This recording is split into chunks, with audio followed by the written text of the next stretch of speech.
अभय सिंह के मामले में बिल्कुल वैसे ही बात हो रखी है जैसे कालिदास जी के मामले में हुई थी। जिसका जैसा नजरिया है वो उस बंदे को वैसे ही देख रहे हैं। बहुत सारे लोग अभय सिंह जी को बोल रहे हैं कि वो तो पागल है, मेंटल है और डिप्रेशन में है। फिर वहीं जो दूसरी साइड के लोग हैं और स्पेशली जो युवा लोग हैं, यूथ हैं, वो उनको क्या कह रहे हैं कि वो तो बहुत ज़्यादा ज्ञानी है। जहाँ से दूसरों का ज्ञान खत्म होता है वहाँ से आईआईटी बाबा का ज्ञान शुरू होता है। तो मतलब इतना ज़्यादा मिक्स रिएक्शन है लोगों का, खासतौर से जो बुजुर्ग लोग हैं, जो पापा टाइप के लोग हैं, जो उस एक एज में पहुंच गए हैं 40-50 की एज से ऊपर हैं, वो लोग सब आईआईटी बाबा को पागल बोल रहे हैं, मेंटल बोल रहे हैं। और जो लोग बच्चे हैं 18 से लेके या उससे भी छोटे 30 तक तो उनकी बहुत ज़्यादा फैन फॉलोइंग है। लेकिन मैं ये कहना चाहती हूँ, ये जानना चाहती हूँ, आप लोगों से भी जानना चाहती हूँ, हो सकता है मैं गलत हूँ।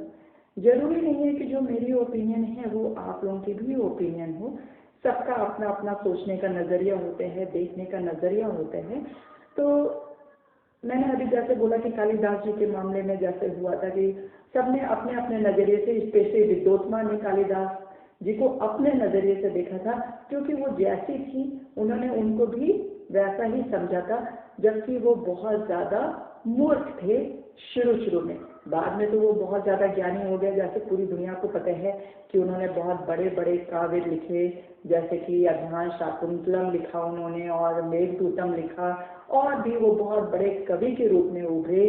संस्कृत में उनको महारत हासिल हो गई, जिनको बिल्कुल भी संस्कृत का एक शब्द भी नहीं आता था। तो मेरा कहना ये है, इस बात को बता के, वैसे तो हम किसी दिन कालिदास जी की पूरी कहानी मैं सुनाने के मूड में हूँ कि मुझे कालिदास जी की कहानी बहुत पसंद आती है, स्पेशली बचपन से ही बहुत अच्छा लगता है। और कई बार मैंने उस कहानी को पढ़ा और उनकी लिखी कुछ पुस्तकों को भी पढ़ा। तो मैं ये कहना चाह रही हूँ आप लोगों से कि जैसे कालिदास जी के मामले में, वैसे तो सबको ये कहानी पता होगी, लेकिन जल्दी से मैं एक थोड़ा सा बता देती हूँ कि इस कहानी, जिससे कि आपको रिमाइंड हो जाए अगर आप भूल गए हैं कालिदास जी को। तो कालिदास जी शुरू में बहुत ज़्यादा मूर्ख हुआ करते थे, बेवकूफ़ हुआ करते थे। तो हुआ क्या कि जो वाराणसी की राजकुमारी थी वो विद्योत्मा थी और बहुत ज़्यादा ज्ञानी थी, बहुत ज़्यादा दिमाग वाली थी, विद्वान थी। तो जब उनके माता पिता को उनके शादी की चिंता हुई तो उनके माता पिता ने उनसे बात की कि बेटा अब आपको शादी कर लेना चाहिए। तो विद्योत्मा ने कहा कि पापा मम्मी, मैं उसी लड़के से शादी करूंगी जो मेरी ही तरह विद्वान हो। मैं कहीं किसी बेवकूफ़ से शादी ना कर बैठूं, क्योंकि मेरी बिल्कुल उससे पटेगी नहीं और मैं अपने ही जैसे विद्वान पंडित से शादी करना चाहती हूँ। तो उनके मम्मी पापा को वरुचि का ध्यान आया। एक वरुचि बहुत विद्वान, प्रकांड विद्वान थे उस समय। तो उन्होंने कहा कि हाँ बेटा, मेरी नज़र में एक लड़का है जो तुम्हारी तरह विद्वान है और वो तुमसे उनकी शादी करा दी जाए तो तुम दो विद्वान बहुत अच्छा इस समाज का भला कर सकोगे। तो इतने में क्या होता है कि मुझे डर लग रहा है कि मुझे खांसी ना आ जाए बात करते करते, और फिर वीडियो में कट नहीं करना चाहती। एक शो होता है। हाँ, तो मैं कह रही थी कि विद्योत्मा को तब भी समझ में नहीं आया कि मम्मी पापा जिसको ज्ञानी बता रहे हैं, पता नहीं वो ज्ञानी है भी कि नहीं, पहले मैं अपने देखूंगी, परखूंगी। तो उन्होंने अपने मम्मी पापा से कहा कि मम्मी पापा, मैं पहले उनका एग्जाम लूंगी, शास्त्रार्थ करूंगी उनके साथ, शास्त्रार्थ करूंगी उनके साथ। तो उनके मम्मी पापा ने बोला हाँ बेटा, वो तो बहुत विद्वान है और शास्त्रार्थ करने में उनको कोई प्रॉब्लम तो होगी नहीं तुमसे। तो उन्होंने बोला, विद्योत्मा ने बोला, लेकिन मम्मी ज़्यादा मैं मुंह से बहस नहीं करना चाहती, सिर्फ इशारों में ही शास्त्रार्थ होगा तो ज़्यादा अच्छा होगा। तो उन्होंने बोला ठीक है, और थोड़ी देर के लिए मैं सिर्फ 1-2 क्वेश्चन पूछूंगी, उसी से मुझे पता चल जाएगा कि वो विद्वान है कि नहीं है। तो मम्मी पापा मान जाते हैं और वरुचि जी आते हैं, शास्त्रार्थ शुरू होते हैं सबके सामने। विद्योत्मा एक उंगली दिखाती हैं तो वरुचि जी को समझ में नहीं आता और बोलना था नहीं कि वो बोल के पूछ सकें कि आप क्या पूछना चाहती हैं, तो उनको कुछ समझ में नहीं आता और वो चुप रहते हैं और टाइम समाप्त हो जाता है जितना टाइम विद्योत्मा ने उन्हें दिया होता है सोचने समझने के लिए। तो इसका मतलब है वो रिजेक्ट हो जाते हैं। विद्योत्मा भी उनको रिजेक्ट कर देती हैं कि भाई पापा मम्मी ये मेरे लायक नहीं है, इन्होंने तो एक मेरे छोटे से क्वेश्चन का जवाब नहीं दे पाए। तो वरुचि को बहुत गुस्सा आता है, मन में वो ठान लेते हैं कि ये विद्वान लेडी जो अपने आप को इतना अपने ऊपर घमंड कर रही है, इसको तो मैं सबक सिखा के रहूँगा। तो इसी तरह से वो मन में बदला लेने की सोच रहे होते हैं। और भी बहुत सारे विद्वान आते हैं लेकिन विद्योत्मा की नज़र में कोई भी पास नहीं हो पाता। धीरे धीरे करके ये बात पुरानी होने लगती है, लेकिन जो लोग शास्त्रार्थ में हारे थे विद्योत्मा से, उनके मन में तो उथल पुथल चल रही होती है बदला लेने की। तो एक दिन वो लोग जा रहे होते हैं, स्पेशली वरुचि जा रहे होते हैं कुछ अपने शिष्यों के साथ, तो वो देखते हैं एक आदमी बैठा हुआ है, जिस टहनी पे बैठा है उसी टहनी को वो काट रहा है कुल्हाड़ी से। तो वो सोचते हैं ये बहुत कितना मूर्ख आदमी है। पहले वो उससे बोलते हैं कि भाई तू जिस टहनी पे बैठा है उसको काट रहा है तो गिरेगा तो हाथ पांव टूट जाएंगे, मर पीट सकता है, तो तुझे पता नहीं है कि तू गिर जाएगा जब टहनी कट जाएगी। तो वो बोलते हैं तुम्हें क्या। कालिदास जी बोलते हैं, वो कालिदास जी होते हैं जो टहनी काट रहे होते हैं, तो वो बोलते हैं तुम्हें क्या, मैं कैसे गिर जाऊंगा, तुम बड़े जोशी हो क्या। वो इतने मूर्ख होते हैं कि उनको ये बात समझ नहीं आती कि वो क्यों मना कर रहे हैं। तो तब तक वो वरुचि जी सोचते हैं क्या इसके मुंह लगना, और वो आगे निकल जाते हैं अपने शिष्यों के साथ। लेकिन अभी वो थोड़ी कुछ कदम ही चले थे कि तब तक धड़ाम से गिर जाते हैं कालिदास, वो टहनी टूट जाती है। तो कालिदास सोचते हैं अरे जिन्होंने अभी मुझे बताया था कि ये टहनी टूट जाएगी जिसको तुम काट रहे हो तो तुम गिर जाओगे, और सचमुच वही हुआ। लगता है वो बहुत पहुंचे हुए महात्मा संत हैं, बहुत विद्वान हैं, तो मैं भी उनको अपने भविष्य के बारे में उनसे पूछ सकता हूँ और भी बातें। जब उन्होंने ये बता दिया कि मैं गिर सकता हूँ, इतनी छोटी सी बात बता दी जो कि मुझे नहीं पता था, तो वो तो बहुत बड़े जोशी लगते हैं। तो वो दौड़ के उनके पास गए और उनके पाँव को छुआ कालिदास ने और कहा महात्मा आप तो बहुत पहुंचे हुए जोशी लगते हैं, आपको कैसे पता कि मैं गिर जाऊंगा। जब आपने ये जान लिया तब तो आप ये भी जान पा रहे होंगे कि मैं एक बहुत सुंदर सी लड़की से शादी करना चाहता हूँ। तो महात्मा जी सोचते हैं ये इतना मूर्ख है, और उनके दिमाग में ये विचार आता है कि इसकी शादी हो मैं विद्योत्मा से करवा दूंगा, हो ना हो मैं विद्योत्मा से इसकी शादी करवा दूं, तब मुझे चैन आएगा, क्योंकि उसने हमको बहुत जलील किया है सबके सामने कि हमें कुछ नहीं आता, वो बहुत बड़ी विद्वान है। तो वो कालिदास से बोलते हाँ हाँ मैं तुम्हारी शादी एक बहुत बड़ी सुंदर लड़की से करवाऊंगा, बहुत सुंदर राजकुमारी से करवाऊंगा, लेकिन शर्त ये है कि तुम बिल्कुल बोलना नहीं, वहाँ कुछ भी मत बोलना, सिर्फ इशारों में बात करना जहाँ मैं तुझे ले जाऊंगा। तो कालिदास बोलते हैं हाँ हाँ अगर मुझे सुंदर लड़की मिलेगी तो मुझे और क्या चाहिए। वो ले जाते हैं उनको, अच्छा सा कपड़ा पहना के। कालिदास जी बहुत सुंदर थे देखने में, राजकुमार जैसे ही लगने लगे अच्छा कपड़ा पहन के। तो ले जाते हैं और शास्त्रार्थ का दिन तय होता है, सारी सभा बैठती है और फिर विद्योत्मा जी वही क्वेश्चन करती हैं कि ऐसे उठा के एक उंगली। तो कालिदास जी सोचते हैं, क्योंकि उनको बोलना तो मना किया गया था और इनके शास्त्रार्थ में भी बोलना मना था, लेकिन ये इतने मूर्ख से हो सकता है बोल देते अगर महात्मा जी मना नहीं करते उनको, वरुचि जी। तो जैसे उन्होंने एक उंगली दिखाई विद्योत्मा ने, तो इन्होंने सोचा विद्योत्मा कह रही है कि मैं तुम्हारी एक आंख फोड़ दूंगी। कालिदास जी सोचते, क्योंकि उनको उनका लेवल उतना ही था, तो वो कहते हैं, वो दो उंगली दिखाते हैं कि तू मेरी एक आंख फोड़ेगी तो मैं तेरी दोनों आंख फोड़ दूंगा। क्योंकि वो उसी दिमाग से सोच रहे हैं, तो उन्होंने जिस तरह से सोचा।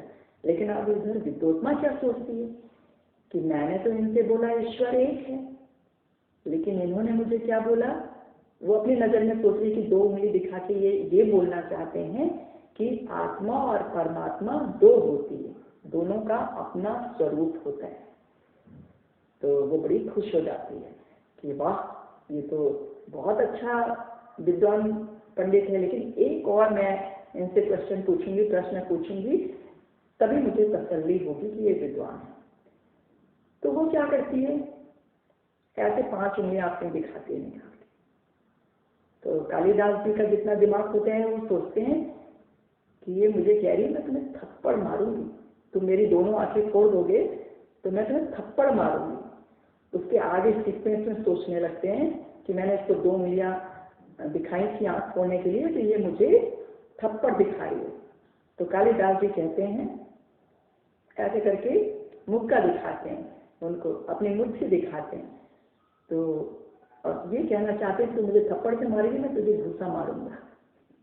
तो लेकिन विद्योत्मा जी तो अपने दिमाग से सोचेंगे, वो विद्वान थी, उन्होंने इतना नीचे स्तर तक सोचा नहीं कि ये बंदा ये ही कह सकता है। तो उन्होंने सोचा कि मैंने इसको बोला है कि 5 तत्व होते हैं, हमारा शरीर 5 तत्वों से बना है। तो ये उस पर कह रहे हैं कि ये 5 तत्व जब तक अलग अलग हैं तब तक एक शरीर का निर्माण नहीं कर सकते। ये 5 तत्व मिल जाएं तभी एक अच्छे स्वस्थ शरीर का निर्माण हो सकते हैं। उन्होंने अपने दिमाग में सोचा कि कालिदास ये कहना चाहते। वाह भाई। तो उन्होंने शादी के लिए तुरंत हाँ कर दिया और शादी हो गई। लेकिन जब शादी हुई तो धीरे धीरे उनकी पोल खुली और उसके बाद दुनिया को पता है कि फिर क्या हुआ।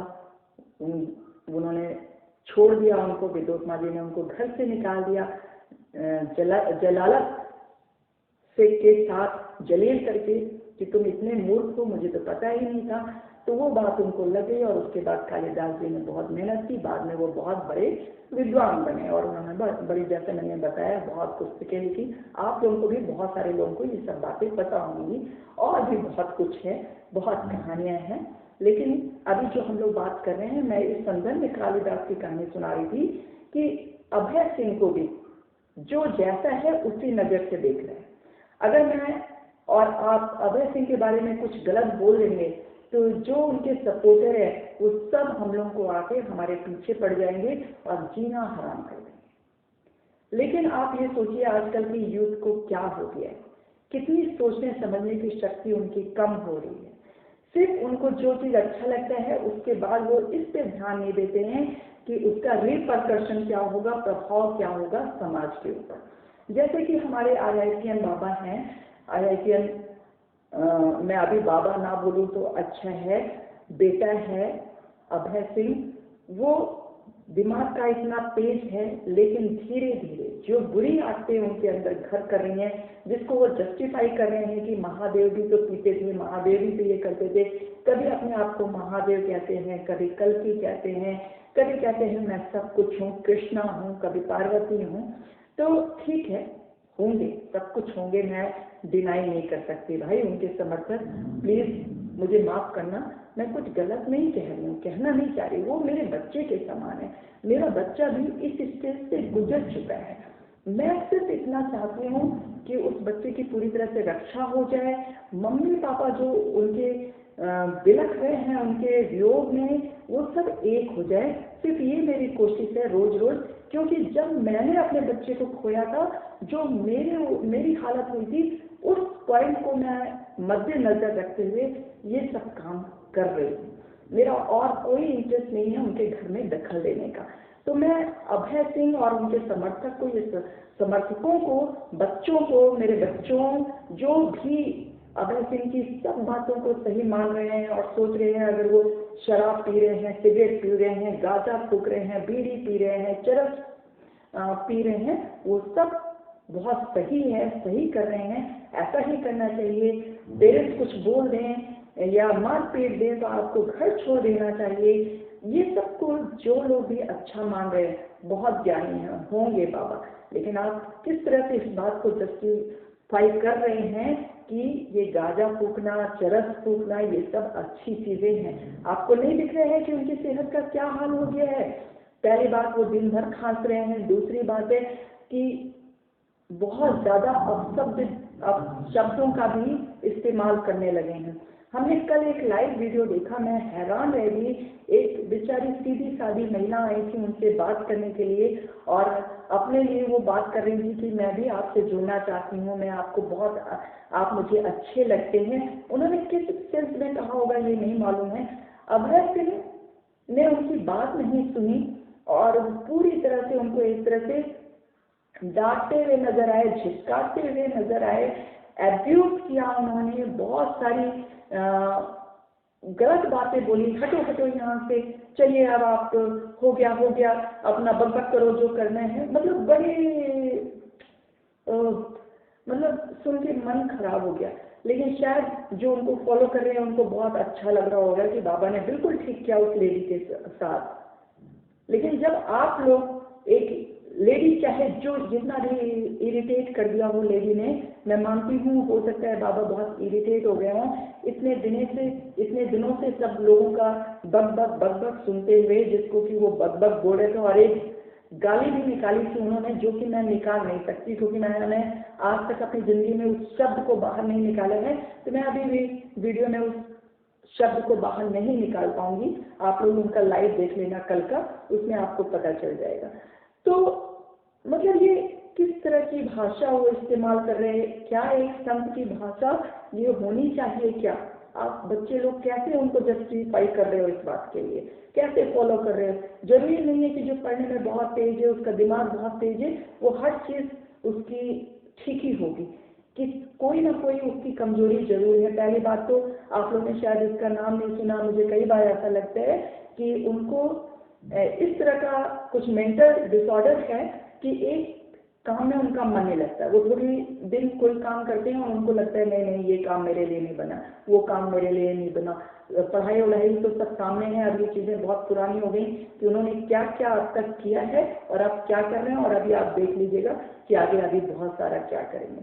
लेकिन हमें उस बात से लेना देना नहीं है, सिर्फ इस बात से लेना देना है कि उस बच्चे की बहुत ज़्यादा हेल्थ खराब हो रही है, और उस बच्चे का सबसे ज़्यादा पॉइंट ये है कि उनको इलाज की सख्त ज़रूरत है, जो मेरे नज़रिए से, क्योंकि वो डिप्रेशन में अभी भी लगते हैं।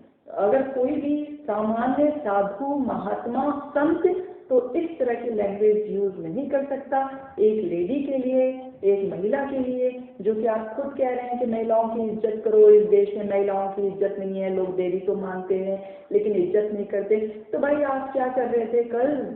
वो बहुत बुरा लगा। बेटे ऐसे मत करो, अपना ध्यान रखो, और अगर कुछ परेशानी है तो उसको खुल के दुनिया के सामने लाओ। जब आपने इतना सब कुछ बोल दिया तो बहुत प्यार से अपना मन शांत रखो, क्योंकि इससे आपकी भी तबीयत खराब होने वाली है अगर आप अपने मन को शांत नहीं रखेंगे। तो मैं बहुत सारी चीज़ एक माँ होने के नाते बोलती हूँ। बहुत सारे लोग बोलते हैं हाँ माँ लोग तो जरूरी नहीं है सब सही ही कहें। बहुत सारे बच्चे, आप जैसे बच्चे जो आपको बहुत सही बोल रहे हैं, वो आपको पूरी तरह से फॉलो कर रहे हैं। अब देखना बहुत सारी आबादी तो घर छोड़ छोड़ के अकेले ही रहने में विश्वास करने लगेगी, है ना। और उनको सब अगर आप ही की तरह पढ़ाई छोड़ देंगे, आप ही की तरह जो उन्होंने पढ़ाई की है वो नहीं करेंगे तो भी कोई बात नहीं, चलो सब छोड़ दो। हमने तो अपने भी बेटे को बोला है सब कुछ छोड़ दो, बस हमारी नज़रों के सामने रहो, हमारे साथ रहो, हम जो आपके साथ टाइम बिताना चाहते हैं वो टाइम बिताओ हमारे साथ, हमें लगे कि हाँ हमारा बच्चा है, हमारे पास भी बच्चे हैं, ठीक है ना। तो आप इसी तरह से बहुत सारी बातें आपको बुरी लग रही होंगी, मेरी भी, अपने पेरेंट्स की भी, लेकिन बच्चे मैं ये कहना चाहती हूँ ठीक है, बहुत सारी हम लोग में बुराइयां होती हैं, माता पिता में होती हैं, आंटी लोग में होती हैं, महिलाओं में होती हैं, आपको बहुत ज़्यादा इरिटेशन हो रही है इन सब चीज़ों से। लेकिन बच्चे आप ऐसा कुछ मत करो जो एक संत को शोभा नहीं देता। आपका ज्ञान बहुत ऊपर लेवल पे है, लेकिन जब कभी या कभी आप हरकतें करते हो तो वो बहुत नीचे लेवल कर देती है आपको। और एक टाइम आएगा, अगर आपको हो सकता है कि जितने लोग अभी फॉलो कर रहे हैं धीमे धीमे ये समझेंगे कि अरे ये संत वंत कुछ नहीं है, ये तो इनके दिमाग में जब जो आता है वो बोल देते हैं, हम तो इनको ऐसे ही समझ रहे थे।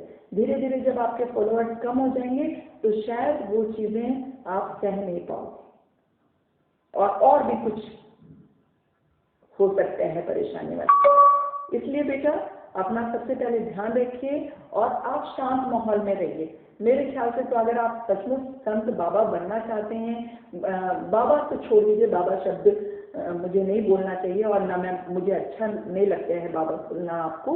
मैं संत बोलूंगी, महात्मा बोलूंगी आपको। आप बहुत अच्छे संत हैं बेटा। तो आपको ये सब शोभा नहीं देता। अगर आप सत्य की खोज में हैं या किसी भी चीज की खोज में, तो जो शांति और जो दिमाग आपको अकेले रहने में आपका दिमाग शांत होगा और आपको चीजें समझ में आएंगी, वो आप लगातार लाइव कर रहे हो और लगातार इतना ज्यादा लोगों से बोल रहे हो, कभी इतने अपशब्द निकाल रहे हो आप, वो सब आपको शोभा ही नहीं दे रहे, वो आपकी पर्सनैलिटी को सूट ही नहीं कर रहे। तो अगर आपको सचमुच संत बनना है तो पहले बहुत सारी संत की खूबियां, जो बेसिक खूबियां होती हैं, शांत रहना, शांति से सब बातों का जवाब देना और जितनी भी कठिनाई आ जाए उस परिस्थिति में भी शांत रहना, तब तो मैं समझ में आता मुझे कि आप आम आदमी से अलग हो। शायद मेरी बातें आप तक अगर पहुंचे, मैं तो लाइव भी आना चाहती हूँ, अगर आप कहें तो मैं आपसे लाइव जुड़ सकती हूँ। लेकिन कल का लाइव जो वो महिला आपसे जुड़ी थी, आपने जो उनके साथ व्यवहार किया, उसको सुन के तो मेरी हिम्मत नहीं करी है कि मैं आपके साथ लाइव आऊँ और आपको कुछ बता सकूं। क्योंकि बच्चे, ठीक है, प्रभु ने तो आपको, प्रभु ने ही भेजा है। आप कह रहे हो कि मुझे, मैं प्रभु मेरे, कभी कहते हो आप ही शिव हो, कभी कहते हो कि पापा मेरे शिव हैं, शिव भगवान आपके पापा हैं। वो सबके पापा हैं, पूरे जगत पिता हैं शिव भगवान। हमारे भी पिताजी हैं, आपके भी पिताजी हैं, लेकिन एक जैविक पिताजी हैं जिनको संसार में, जिनसे हमें जोड़ा गया है। पिताजी हैं, माताजी हैं। तो जब उनसे बहुत सारी गलतियां आपकी नजर में हुई और उनकी नजर में आपसे भी बहुत सारी गलतियां हुई, तो बड़ों को झुकना चाहिए कि छोटों को झुकना चाहिए? अगर आप इसी चक्कर में पड़ जाएंगे, मैं तो IITian हूँ, मेरे पापा तो 10वीं पास है, कई जगह पे आपने कहा ये बात, तो ये सब आपको शोभा नहीं दे रही है, आपके व्यक्तित्व को शोभा नहीं दे रही है। तो प्लीज बच्चे, आप ऐसा कुछ मत करें कि जो आपकी हेल्थ को और खराब कर दे। सबसे पहले तो जो आप कुछ खा पी रहे हो उल्टा सीधा, वो सब बंद करो।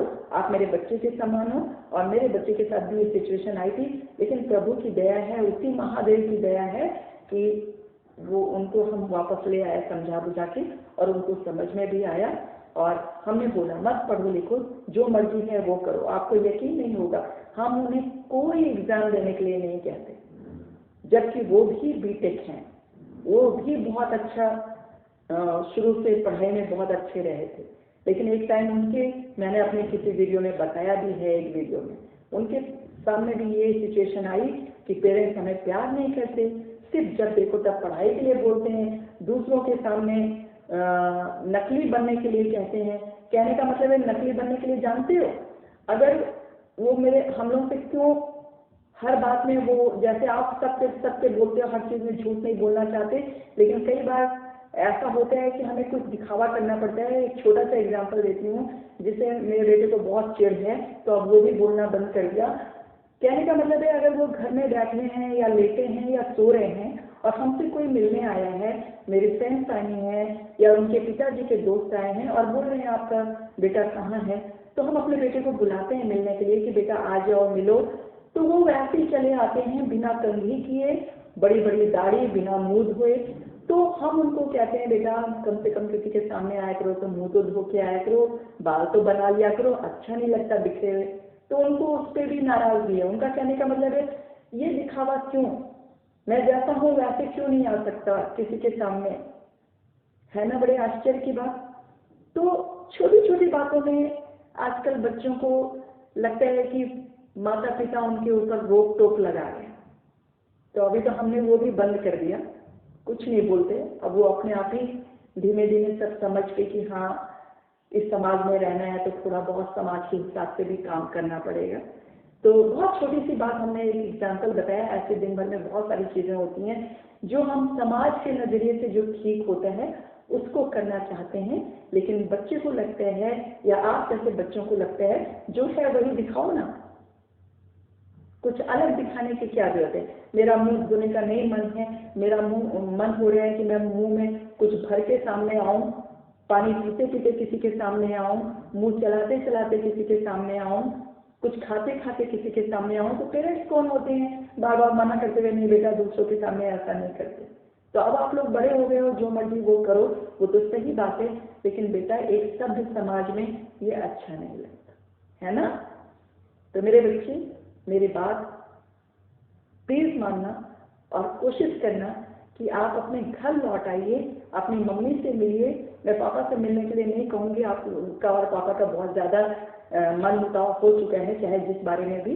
आप मम्मी जी से मिलिए और अपने घर में रह के, जैसे आप जहाँ भी रह के लाइफ कर रहे हैं ना, वैसे अपने घर में रह के कीजिए। आपके मम्मी पापा को संतोष होएगा, आपकी मम्मी आपको देख देख के खुश होंगी कि मेरा बच्चा मेरे साथ है। कम से कम जब मर्जी होगा बात तो कर सकेंगी आपसे।